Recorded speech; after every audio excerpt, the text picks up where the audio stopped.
मिशाल मलिक, यासीन मलिक की अहलिया। तो मिशाल मलिक ने निगरान हुकूमत में एक वजारत ली पाकिस्तान की निगरान हुकूमत में।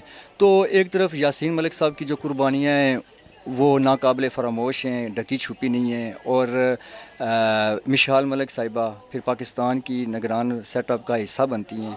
तो ये फिर चीज़ें किधर जा रही हैं, इस पर आप क्या कहेंगे? सबसे पहली बात ये कि यासीन साहब की और मिशाल की मोहब्बत की शादी थी।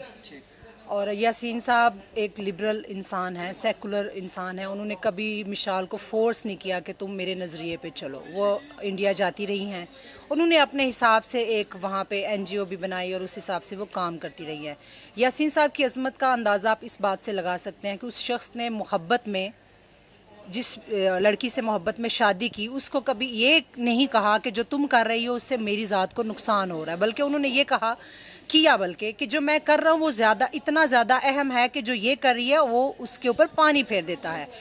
अब रह गई बात मिशाल, तो मिशाल मलिक लिबरेशन फ्रंट की मेंबर नहीं है। उनके कोलो फेल का हमारी अच्छा, वो लिबरेशन फ्रंट का हिस्सा नहीं है? वो लिबरेशन फ्रंट की कभी मेंबर नहीं रही हैं। उनके पास मेंबरशिप नहीं है लिबरेशन फ्रंट की। इस वजह से हमने कभी उनको, ना यासीन साहब ने मना किया, ना हमने कभी मना किया कि आपका कॉल क्या है और आपका फेल क्या है और आप ऐसा क्यों। वो पाकिस्तानी है, मैं भी पाकिस्तानी थी, लेकिन बाय लॉ अब मैं कश्मीरी हूँ। मैं कश्मीरी बच्चों की माँ हूँ और ये मैंने खुद से फैसला, बाय चॉइस मैं कश्मीरी हूँ अब, और अब मैं बाय लॉ कश्मीरी हूँ। वो भी पाकिस्तानी थी, लेकिन उनका दिल नहीं माना कि वो उस मुल्क के खिलाफ जाएं जिस मुल्क के कब्ज़े में उनका के खिलाफ उनका शोहर जदोजहद कर रहा है। तो उनका राइट है, मेरा भी राइट था, मेरे पास भी राइट था कि मैं चाहती तो मैं अपना, और मुझे भी मेरे शोहर ने कोई ज़बरदस्ती करके इस तरफ नहीं लाया, मैं खुद से आई हूँ।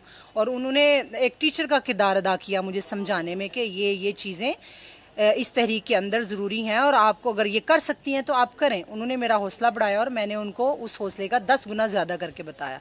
जहाँ तक मिशाल की बात है तो उनका एक तो लिबरेशन फ्रंट से कोई ताल्लुक़ नहीं है, तहरीक आज़ादी से उनका कोई ताल्लुक़ नहीं है।